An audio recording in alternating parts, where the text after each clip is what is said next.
Good morning students, लक्ष्य में आप सभी का स्वागत है। मैं इसके भारती आप लोगों को मैट्रिक्स पढ़ा रहा हूं और आज मेरा टॉपिक है adjoint and inverse of matrix. Yes exactly, कुछ नया टॉपिक लेके आए हैं आज भारती सर एकदम। ठीक है, इसके पहले आप लोगों ने बहुत सारे टाइप्स ऑफ मैट्रिक्स को स्टडी कर लिया, ट्रांसपोज निकाल लिया, ठीक है, उससे रिलेटेड क्वेश्चन कर लिया, ऑर्थोगोनल देख लिया, स्क्यू सिमेट्रिक, सिमेट्रिक, बहुत सारे मैट्रिक्स के बारे में क्वेश्चन आपने बना लिया। अब क्वेश्चन ये उठता है सर कि अब का टॉपिक क्या है। तो अब का टॉपिक मैंने लिख रखा है बोर्ड में, adjoint and inverse of matrix.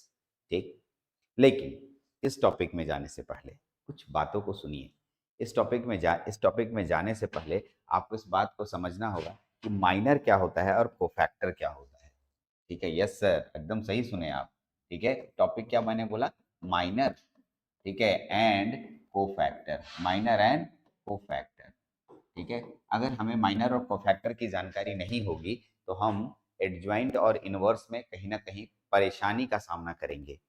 तो अचानक याद आता है, अरे सर आपने तो आपने तो माइनर और कोफैक्टर बता रखा है। कहाँ बताया है? तो डिटर्मिनेंट में बताया है। तो क्या डिटर्मिनेंट का माइनर कोफैक्टर मैट्रिक्स में भी होगा? हाँ एकदम होगा, आप एकदम कर सकते हैं। तो माइनर कोफैक्टर की वीडियोस तो पहले देख चुके हैं आप। जैसे ही अगर आप कॉपी पलट रहे होंगे तो आपको माइनर एंड कोफैक्टर पीछे दिखेगा। ठीक, तो आप क्या करें, वीडियो को रोकिए यहाँ पर, ठीक है, और पीछे पलट के देखिए, जाके देखिए माइनर एंड कोफैक्टर मैंने कैसे निकाला है। उम्मीद है आपको माइनर कोफैक्टर आपको दिखेगा, समझ में भी आया होगा। लेकिन फिर भी मान लीजिए कि आपने नहीं बनाया है तो मैं कुछ करूंगा नहीं, यहाँ पर वीडियोज मैं रोक रहा हूँ, ठीक है, और यहाँ के बाद माइनर एंड कोफैक्टर की वीडियो अटैच कर दी जा रही है। तो एक बार अगर आपने नहीं देखा है तो यहाँ के बाद आप माइनर और कोफैक्टर निकालने की विधि सीख लीजिए, ताज़ा ताज़ा हो जाएंगे आप, मतलब याद आ जाएगा। और अगर आपने सीख रखा है तो वीडियो को स्किप करके नेक्स्ट वीडियो पे चले जाए जहाँ पर मैं एडजॉइंट एंड इनवर्स पढ़ा रहा हूँगा। ठीक है, चलिए, तो यहाँ मेरी बात समझ गए होंगे। तो ये वीडियो यहाँ पॉज हो रहा है और इसी के साथ मेरा पुराना वीडियो का मतलब जो 10 लेक्चर पहले मैंने आपको माइनर एंड कोफैक्टर बनाया हो अटैच रहेगा इसमें, ताकि आप माइनर कोफैक्टर को ताज़ा ताज़ा पढ़ लें और हमें आगे एडजॉइंट निकालने में और इनवर्स निकालने में जब जरूरत पड़ेगा हमें माइनर एंड कोफैक्टर का, तो वहाँ पर आसानी से आप क्वेश्चन बना पाएंगे। चलिए, तो आप इसमें अटैच वीडियो देखिए माइनर एंड कोफैक्टर का।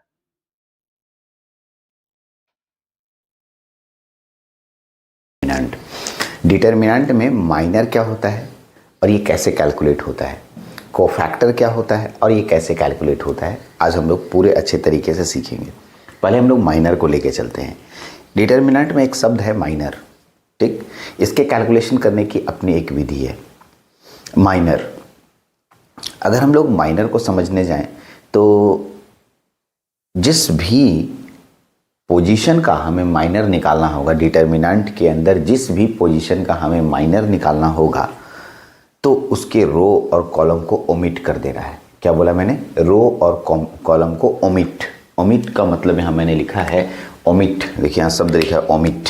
ओमिट का मतलब डिलीट कर देना या हटा देना या मिटा देना। यस, ओमिट कर देना, हटा देना, ठीक है। उस जिसका भी हमें माइनर कैलकुलेट करना है, जिस पोजीशन यानी डिटर्मिनेंट दिया रहेगा उस पोजीशन में हर एक का अलग अलग माइनर निकलेगा, तो उस पोजीशन को पकड़ना है, उसके रो और उसके कॉलम को हटा देना है। जो बाकी बचेगा वो हमारा उस पोजीशन का माइनर कहलाएगा। सर एक लड़का पूछता है, सर माइनर होता क्या है? ये एक डिटर्मिनेंट में कैलकुलेशन करने का एक टर्म है, बस और कुछ नहीं। माइनर कोई मतलब माइनर का कोई डेफिनेशन नहीं है। माइनर एक टर्म है जो कि आगे के बहुत सारे न्यूमेरिकल्स को सॉल्व करने में इस टर्म का प्रयोग किया जाएगा, ये माइनर कहलाता है। चलिए, तो माइनर को सर एक थोड़ा एलोबरेट करके समझाते, एग्जाम्पल लेके समझ में आता, तो मैं इसको पढ़ के भी सुनाऊंगा, लेकिन एक एग्जाम्पल लेता हूँ। सबसे पहले हम आपको निकालने जा रहे हैं, उसका नाम है माइनर ऑफ 2 into 2 डिटर्मिनेंट, है ना, माइनर ऑफ 2 into 2 डिटर्मिनेंट।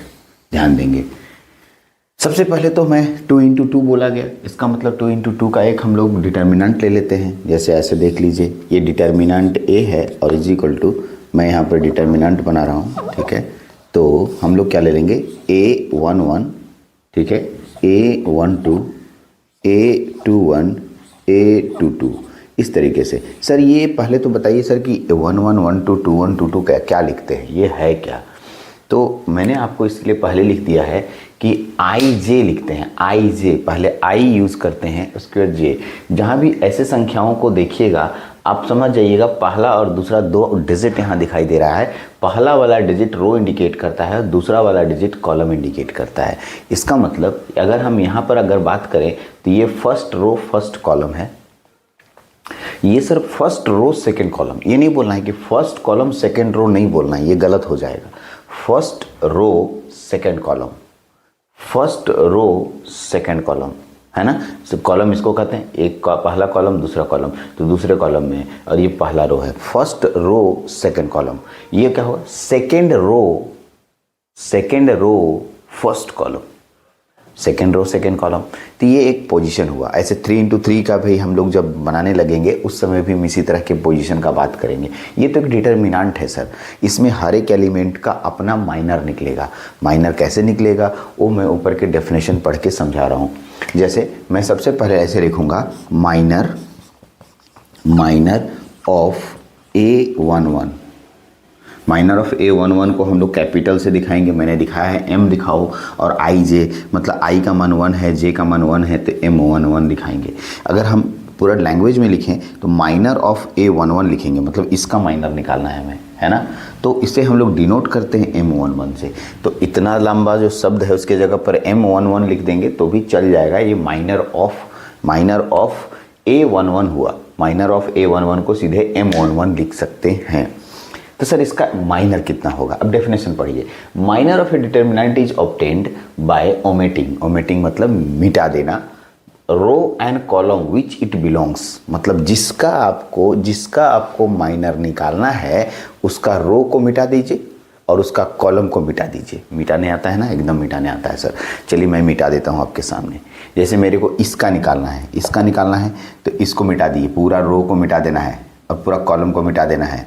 ये दोनों मिट गया। तो आपको क्या नज़र आ रहा है, आप देख सकते हैं क्या नज़र आ रहा है, सिर्फ A22 बचा है सर। Yes correct. इसका मतलब इसका आंसर जो होगा वो होगा A22। क्या आंसर होगा, A22। Yes correct, A22 answer हो गया सर। इतना आसान, अरे इतना आसान है यार, बहुत आसान है। ठीक है, माइनर निकालना एकदम इजी है। तो सर और किसी का माइनर निकालिए। चलिए और एक ठो माइनर निकालते हैं, सबका माइनर निकालेंगे हम लोग। यहाँ एक और वर्ड है, माइनर ऑफ A12 का माइनर निकालते हैं। तो इसका माइनर निकालना है तो मैंने क्या बोला, जिस पोजीशन का माइनर निकालना है उसका रो और उसका कॉलम डिलीट कर देना है। तो इसका रो ये डिलीट हो जाएगा और इसका कॉलम ये डिलीट हो जाएगा। तो क्या बचा है, A21। ठीक है, इसे डिनोट किससे करेंगे पहले बताइए, M12। तो A12 M12 A12 का है तो ये डिलीट A21 बचेगा। करेक्ट। एक और बताइए सर, तो यहाँ होगा minor of A21 is equal to, देखिएगा A21 का क्या हो जाएगा, ये डिलीट हो गया, देख लीजिए ये वाला है तो ये डिलीट हो गया और ये डिलीट हो गया, A12। इसे हम लोग M21 बोलेंगे और इसका नाम होगा A12। हाँ, एक और शब्द होगा माइनर ऑफ A22, जिसे डिनोट करेंगे M22 से, और इसका आंसर होगा, देखिए M22 में ये गया और ये गया तो A11 बचेगा सर, A11 बचेगा।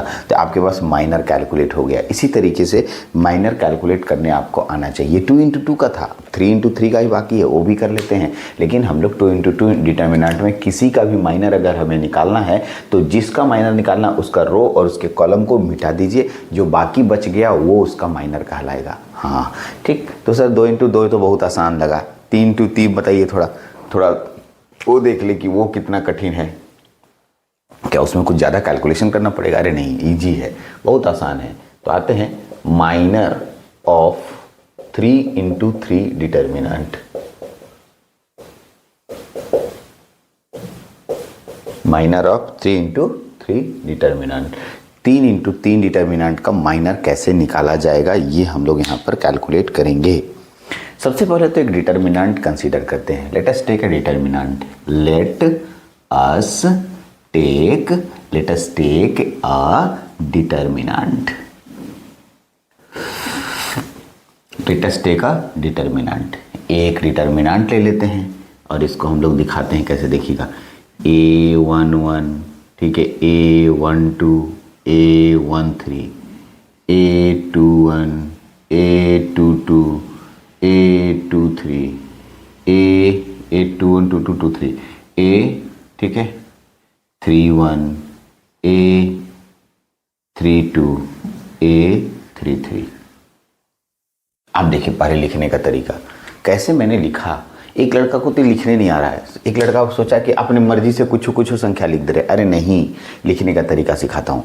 देखिए सबसे पहले रो है, उसके बाद कॉलम है। मैंने बोला था पहले रो लिखना है फिर कॉलम लिखना है, ठीक। तो देखिए पहला रो पहला कॉलम, रो नंबर 2 हो गया, पहला रो के बाद दूसरा रो। ऐसे ऐसा वाला कभी भी होता है, ऐसे ऐसे आपको याद आ रहा होगा, इस तरीके से रो कहते हैं, ठीक है। लेकिन अगर ऐसे रहेगा खड़ा तो उसको हम लोग क्या बोलेंगे, कॉलम बोलेंगे। तो देखिए पहला रो, दूसरा रो, तीसरा रो। रो पहले लिखाता है इसलिए 1 2 3, कॉलम देखिए 1 2 3, इधर कॉलम बढ़ रहा है। तो बाद वाला जो होता है वो कॉलम होता है, शुरू वाला जो होता है वो रो होता है। तो इसी अनुसार से दिमाग लगाइए। हाँ, लिखते पहले रो को है फिर कॉलम को है। अगर आप ऐसे में गलती कीजिएगा तो आपको प्रॉब्लम आएगी। अब आते हैं, हम लोग एक डिटर्मिनेंट ले लिए और ये डिटर्मिनेंट का हमें क्या निकालना है, माइनर निकालना है। सब हर एक एलिमेंट का माइनर निकलता है, हर एक एलिमेंट का, हर एक पोजीशन का माइनर निकलता है। तो बोलिएगा सर कैसे निकालेंगे, इसका माइनर कैसे निकालेंगे। यस, चलिए माइनर निकालते हैं। तो शुरू करते हैं, माइनर शुरू कर रहे हैं। तो चलिए यहाँ लिखते हैं माइनर ऑफ A11, और मैंने इसको डिनोट करने का तरीका सिखाया है। M लिखना है माइनर के लिए 11, आप M11 डायरेक्ट लिख दो या लैंग्वेज में लिखो माइनर ऑफ A11, ठीक। चलिए सर, तो मैंने आपको क्या तरीका सिखाया, पढ़िए। कहता है जिसका भी माइनर निकालना है उसके रोज और कॉलम को ओमिट कर देना है। ओमिट मतलब डिलीट। A11 को पूरा डिलीट, सॉरी, A11 को पूरा डिलीट कर देते हैं। ये डिलीट हो गया ना। हाँ, अब बचा क्या तुम्हारे पास, ये वाला पोजीशन बच रहा है। तो इसको 4 बचा है, इसको डिटर्मिनेंट में ही रहने दीजिएगा, ठीक है। क्या बचा, A22, A23, A32, A33। तो आपको लगेगा क्या यही है ना। हाँ सर ऐसे ही है। क्या इसे कैलकुलेट करना पड़ेगा, कर लीजिए, आपकी मर्जी। कि डिटर्मिनेंट का कैलकुलेशन आपको अच्छे से आता है। हाँ सर, डिटर्मिनेंट का कैलकुलेशन अच्छे से आता है। तो माइनर ऑफ A11 निकल गया आपसे, ठीक। अब आते हैं दूसरा, माइनर ऑफ A12 निकालना चाहते हैं। A12, इसे हम लोग क्या लेंगे, M12 इज इक्वल टू, अगर हम इसका माइनर निकालना चाहें तो देखिएगा ये डिलीट होगा, ये वाला कॉलम ओमिट होगा और ये वाला रो एमिट होगा। अब आपको क्या दिखाई दे रहा है, ये वाला पूरा डिलीट हो जाता है और ये वाला डिलीट हो जाता है। ये बचेगा, ये बचेगा, ये बचेगा, ये बचेगा। क्या क्या बचा, A21, उसके क्या बचा, A23, फिर क्या बचा, A31 और क्या बचा, A33। यस, ठीक। और निकालते हैं, कंटिन्यू आप निकाल सकते हैं, सभी का माइनर निकलेगा। माइनर ऑफ A13 का निकालते हैं, A13। तो जैसे ही M13 कैलकुलेट करेंगे तो ये माइनर कैलकुलेट हो जाएगा। M13, तो जैसे ये डिलीट हो गया और ये डिलीट हो गया तो आपके पास क्या बचा, देखिए तो A21, A22, A31, A32, ठीक। तो इस तरीके से माइनर कैलकुलेट होता है। चलिए एक और कैलकुलेट करते हैं, A21 का माइनर ऑफ A31। अगर हम 31 तो M31 कैलकुलेट होगा। इसके लिए हम लोग कैसे निकालेंगे, तो देखिएगा M31 नहीं, M21 का कैलकुलेट होता है। यहाँ पर 21 छूट गया, पहले दूसरा वाला तो बचेगा तब ना, ये वाला, उसके बाद तीनों, फिर ये तीनों, ये। तो अब देखिएगा ये डिलीट हो गया और ये डिलीट हो गया, है ना। तो बचेगा कौन कौन, देखिएगा A12, A13, A12, A13 और A32, A33 बच गया। तो ऐसे करके हम लोग सभी का माइनर कैलकुलेट कर सकते हैं। हाँ, हर एक पोजीशन के माइनर निकालने का तरीका है। जिस पोजीशन का माइनर हमें निकालना है उसके रो को, उससे रिलेटेड रो को और उससे रिलेटेड कॉलम को डिलीट कर देना है। डिलीट मतलब थोड़ी देर के छिपा देना है और जो बाकी बचेगा उसको सजा के लिख देना है। यही तो मेरा माइनर है। कितना आसान है माइनर निकालना। कभी भी किसी भी डिटर्मिनेंट का माइनर कैलकुलेट करना ईजी है। फिर एक बार लास्ट जाते जाते आप बोलेंगे ये माइनर क्यों निकाल रहे हैं सर, क्वेश्चन तो पूछना ही है। आप आगे के क्वेश्चनों में देखिएगा इस माइनर का बहुत ज़्यादा यूज़ मिलेगा और माइनर का यूज़ कैलकुलेशन करने में यूज किया जाएगा। ठीक है, कभी कभी क्या होता है कि किसी का सिग्निफिकेंस अभी देखने को नहीं मिलता, डायरेक्ट कोई क्वेश्चन नहीं मिलेगा, लेकिन अगर आप इन्वर्स निकालते हैं, आगे इन्वर्स निकालने सिखाऊंगा, वहाँ पर माइनर और कोफैक्टर दोनों ज़रूरत पड़ जाएगा। तो वहाँ पर आपको लगेगा कि माइनर और कोफैक्टर कैसे निकलता है, इसलिए हम लोग माइनर और कोफैक्टर पढ़ रहे हैं ताकि आगे के प्रश्नों में इनका ज़रूरत होगा। ये एक प्रोसेस है जिससे मैं डिटर्मिनेंट का कैलकुलेशन कर सकता हूँ। ठीक, तो यहाँ पर माइनर आपने सीखा। माइनर बहुत ही इजी है, किसी का भी माइनर निकालना है, लास्ट में जाते जाते फिर बोल रहा हूँ, किसी का भी माइनर निकालना है तो उसके रोज और उसके कॉलम, उससे रिलेटेड रोज में जितने लोग होंगे उसमें सबको डिलीट कर देना है, और उससे रिलेटेड कॉलम में जितने लोग होंगे सबको डिलीट कर देना है, और बाकी जो बचेंगे उसको लिख देना है। ठीक है, तो ये आसान है। 2 इंटू 2 और 3 इंटू 3 का मैंने माइनर निकाला। सबका माइनर निकल सकता है, इसका सबका माइनर कैलकुलेट हो सकता है। मैंने 4 के निकाले हैं, अब बाकी बच गए 9 में से 5 बच गए, 5 के आपको निकालने हैं। तो आप अपने कॉपी में इसके आगे सभी का माइनर कैलकुलेट करेंगे। ये मैं मान के चलूँगा कि आप अपने कॉपी में कर रहे हैं, तो आप पूरा निकालिए। ये माइनर था, माइनर कैलकुलेट हम लोगों ने किया। अब बोलिएगा सर कोफैक्टर कैसे निकलता है ना, कोफैक्टर भी निकाल देते तो मज़ा आ जाता है। तो चलिए कोफैक्टर को भी निकालते हैं, लेकिन इस वीडियो में इतने ही रखेंगे। अगले वीडियो में कोफैक्टर पढ़ेंगे तो मज़ेदार तरीके से कोफैक्टर को देखते हैं। इस वीडियो में इतना ही, थैंक यू। बहुत ही मज़ेदार टॉपिक है। इसके पहले हम लोगों ने माइनर को देख रखा है। अगर आप माइनर निकालने जानते हैं तो कोफैक्टर निकालने में दिक्कत नहीं आएगी, क्योंकि कोफैक्टर निकालने के लिए हमें माइनर को जानना आवश्यक है। अगर आप माइनर नहीं समझ पाए हैं या माइनर नहीं देखे हैं या माइनर नहीं जानते हैं तो पहले माइनर को तो सीखना ही पड़ेगा। इसके बिना आप कोफैक्टर नहीं समझ पाएंगे, क्योंकि मैं डायरेक्टली बोलूँगा कि माइनर जैसे निकल रहा है, क्योंकि जो इसमें माइनर का प्रयोग होगा, और माइनर का जब प्रयोग होगा तो मैं बोलूँगा कि आप माइनर वहाँ से निकाल के लाइए। इसलिए अगर आप नहीं देखें, यहाँ पर वीडियो को रोक दीजिए और आप पीछे वाली वीडियो में चले जाइए, वहाँ पर से आप माइनर देखेंगे। माइनर देखने के बाद ही कोफैक्टर देखना आपके लिए सही होगा और आपको समझ में भी आएगा। चलते हैं तो टॉपिक पे बात करते हैं। कोफैक्टर, एग्जैक्टली कोफैक्टर कैसे निकालेंगे सर, ये कोफैक्टर होता क्या है। फिर वही बात, जैसे माइनर में मैंने बोला था कि डिटर्मिनेंट में कैलकुलेशन करने के दौरान हमें माइनर और कोफैक्टर की ज़रूरत पड़ती है। ये कैलकुलेटिंग एक मेथड है, कैलकुलेटिंग प्रोसीजर है, कैलकुलेटिंग का तरीका है। किसी भी डिटर्मिनेंट को के वैल्यूज़ को कैलकुलेट करने के लिए माइनर और कोफैक्टर को के रास्ते से गुजरना पड़ता है। तो माइनर भी निकालने सीखे हम लोग, आज कोफैक्टर सीखते हैं। तो कोफैक्टर के लिए सबसे पहले सबसे पहले हम लोग क्या निकालेंगे, at first we find out minor. ठीक है, हम लोग सबसे पहले माइनर कैलकुलेट करेंगे। ठीक है, जिसका भी कोफैक्टर निकालने होगा उसका हम लोग माइनर निकाल लेंगे। सॉरी, नाउ मल्टीप्लाई, ठीक है, दिस माइनर विथ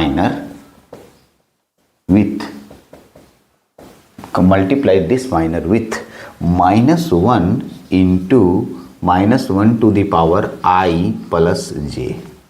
ठीक, -1 इंटू का पावर i प्लस j, -1 का पावर i प्लस j से मल्टीप्लाई कर देना है। सर एक लड़का बोला कुछ समझ में नहीं आया, क्या बोले आप, यानी कि कोफैक्टर, अब इसका एक और डिनोट कर देते हैं। कोफैक्टर को जनरली ए से सूचित करते हैं, कैपिटल ए से, आप वो भी लिख सकते हैं। ठीक है, या किसी भी लेटर से आप डिनोट करने में कोई दिक्कत नहीं है। जनरली किताबों में ए से सूचित किया जाता है, मान लिया। ठीक है, इट इज़ डिनोटेड बाय लिख देते हैं, इट इज़ डिनोटेड बाय ए आई जे ऐसे। ठीक है। तो ये मेरा कोफैक्टर है और हमें माइनर निकालने कोफैक्टर निकालने के लिए किसी का भी माइनर निकाल कर -1 टू द पावर i+j से मल्टीप्लाई कर देना है। कहने का मतलब ये हुआ कि यदि मेरे को aij निकालने के लिए कह रहा है तो -1 लिखेंगे का पावर i+j लिखेंगे, ठीक है, इनटू माइनर, ठीक है, ij लिखेंगे। यानी जो यहाँ पर ij होगा उसी दोनों को जोड़ना है और -1 का पावर में लगा देना है। तो -1 माइनस होगा या प्लस होगा, यही तो यहाँ पर आंसर मिलेगा सर। बाकी तो माइनर जो है वही आंसर मिलेगा। हाँ, माइनर होगा वही आंसर मिलेगा, बट माइनस लगेगा कि नहीं लगेगा ये यहाँ पर खाली इंडिकेट होता है कोफैक्टर में। हाँ, अगर दोनों इवन होगा तो भाई प्लस आएगा, अगर दोनों का जोड़ ऑड होगा तो भाई आपका माइनस आएगा। आसान तो है। तो सर समझाइए थोड़ा सा, फार्मूला को एकदम दिमाग में सेट कीजिए और इस फार्मूला से मैं आपको हर एक का मैं कोफैक्टर निकाल के आपको दिखाने वाला हूँ। तो सबसे पहले कोफैक्टर किसका, 2 × 2 का निकालेंगे। Cofactor of 2 × 2 determinant, 2 × 2 determinant, cofactor of 2 × 2 determinant. Sir 2 × 2 determinant का कोफैक्टर कैसे निकालेंगे? तो आइए, ठीक है, सबसे पहले एक डिटर्मिनेंट ले लेते हैं b, या डेल करो ना जी, डेल भी तो डिटर्मिनेंट का ही डिनोटेशन है। डेल इज इक्वल टू ऐसे, इसमें क्या हो जाएगा a11 a12 a21 a22, ये तो हो गया डिटर्मिनेंट। हाँ सर, ये तो डिटर्मिनेंट हो गया।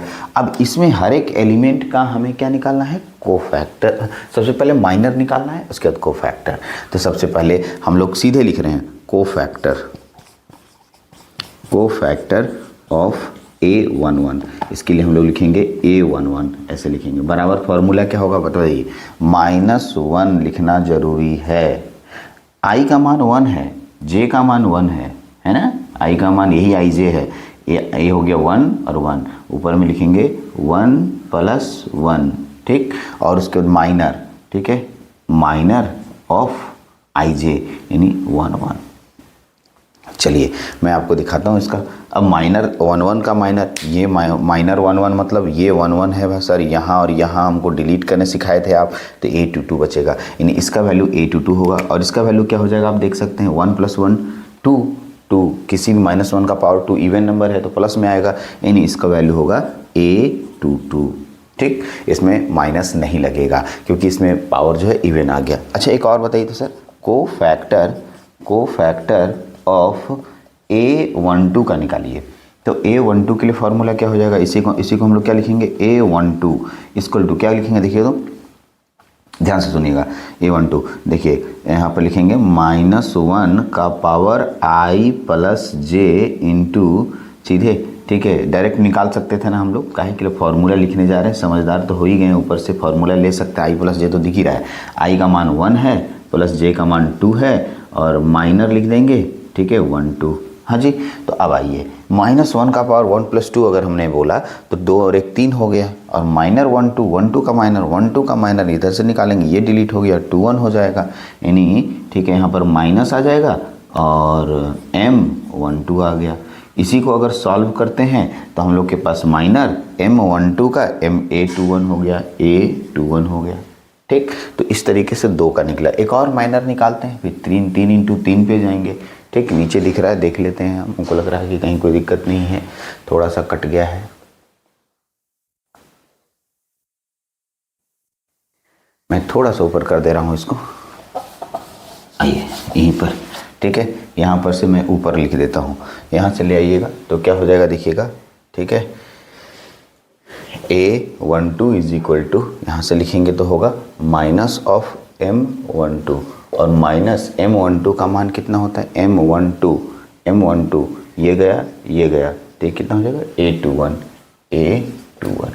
अच्छा एक और निकाल लेते हैं a21 का, यानी कैसे निकालेंगे, कोफैक्टर ऑफ a21 का। इसका मतलब हम क्या लिखेंगे, -1 का पावर, ठीक है, 2 + 1 इंटू -21। चलिए इसका मान फिर माइनस हो जाएगा, और m21 जो -21 का मान निकालेंगे तो ये गया a12, ठीक। ओके, यहाँ तक हो गया। कोफैक्टर हो गया, है ना, कोफैक्टर हो गया। अब कोफैक्टर के बाद, ठीक है, कोफैक्टर के बाद हम आते हैं, एक ठौर बच गया, उसको भी निकालिए, कि चौथा निकाल लीजिएगा आप खुद से, हम नहीं निकालने जा रहे हैं। कोफैक्टर ऑफ A22 आप अपने से निकालिएगा, सेल्फ कैलकुलेशन कीजिएगा, है ना। हाँ सर, सेल्फ कैलकुलेशन हम लोग कर लेंगे, सही है, आप कर लेंगे, करने में सक्षम है। अब आइए 3×3 डिटर्मिनेंट का कोफैक्टर कैसे निकालते हैं। Cofactor of 3×3 order determinant, 3×3 order determinant का हमें कोफैक्टर कैलकुलेट करना है। आपको क्या लगता है इसका कोफैक्टर कैसे निकलेगा, सोच के बताइए। तो सबसे पहले तो आप एक डेल ले लीजिए, मतलब एक डिटर्मिनेंट ले लीजिए, A11, A12, A13, A21, A22, A23, A31, A32, A33 लीजिए। हमारे पास पूरा तरीके से आपके सामने 3×3 का एक डिटर्मिनेंट है। मेरे को पूछा जाएगा A11 का कोफैक्टर निकालो, ऐसे लिखेंगे, cofactor of A11, yes, cofactor of A11। जैसे ही हमको कोफैक्टर पूछेगा तो क्या करेंगे, कोफैक्टर के लिए इधर और इधर दोनों का सबसे पहले तो माइनर निकालेंगे, फॉर्मूला लिखेंगे, क्या लिखेंगे, -1 का पावर 1 + 1 और माइनर 1 1, ठीक। तो देखिए इसका आंसर क्या होगा, -1 का पावर 1 + 1 2, -1 का पावर 1 3, ये 1 आएगा, 1 मल्टीप्लाई, तो इसका मान तो 1 ही आ गया, प्लस में आ गया, लिखने की भी ज़रूरत नहीं है सर, क्योंकि दोनों इवन है तो -1 को तो 1 लिखने की जरूरत नहीं। माइनर ऑफ 1 निकालने सिखाए थे, तो ये रो और ये कॉलम ढक जाएगा, बचा के आपके पास जो बचा वो लिख दीजिए, क्या बचा जी, A22, A23, A32, A33, इस तरीके से बचा, कोफैक्टर निकल गया। अच्छा सर एक और निकालिए ना, कोफैक्टर 1 2 निकालिए, कोफैक्टर ऑफ A12 का निकालने के लिए कह रहे हैं। फिर वही बात, -1 का पावर 1 + 2, ठीक है, ऑफ माइनर 1 2, चलिए माइनर 1 2। अब देखिए 1 + 2 3 हो गया, 3 का -1 का पावर ऑड नंबर, यहाँ पर माइनस आ जाएगा।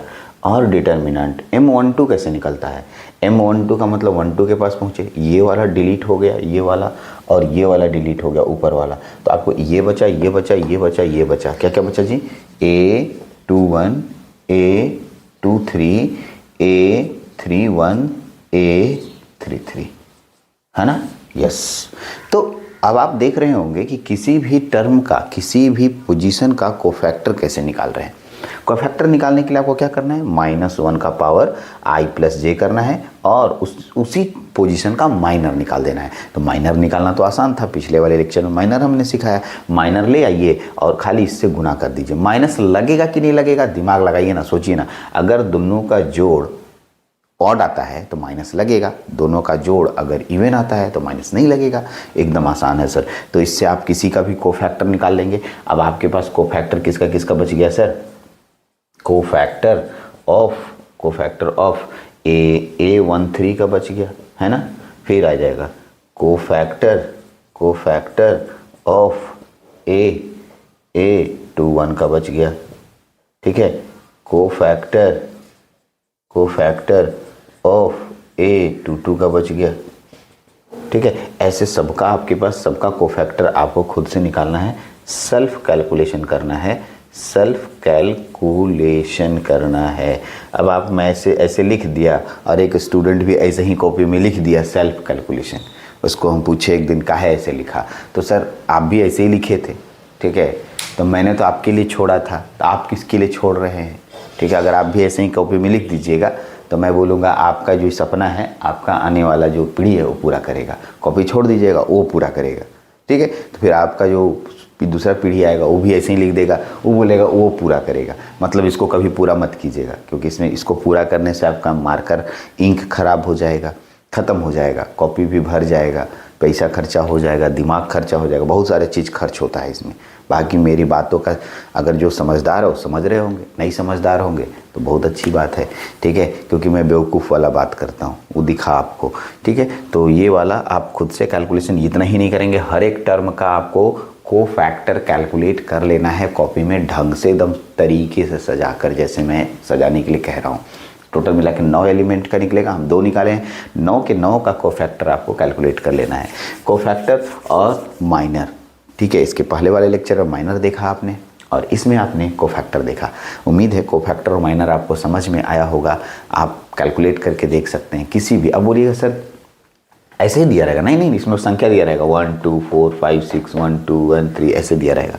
अब इसमें कैलकुलेट करने के लिए क्रॉस मल्टीप्लिकेशन, प्रिंसिपल डायगोनल और ठीक है सेकेंडरी डायगोनल का माइनस कर देने से आंसर आ जाता है, हाँ ना, एकदम। तो वो उससे भी कैलकुलेट हो जाता है। मैंने सिर्फ आपको कैलकुलेशंस ऐसे दिया, आप इस तरीके से भी आप बना सकते हैं। ये आपका सिर्फ बनाने का तरीका मैंने बताया, किसी का भी माइनर और कोफैक्टर आसानी से निकाला जा सकता है। चलिए, तो माइनर और कोफैक्टर आपने सीखा यहाँ पर, बहुत अच्छे से माइनर कोफैक्टर आपको समझाने की पूरी कोशिश की।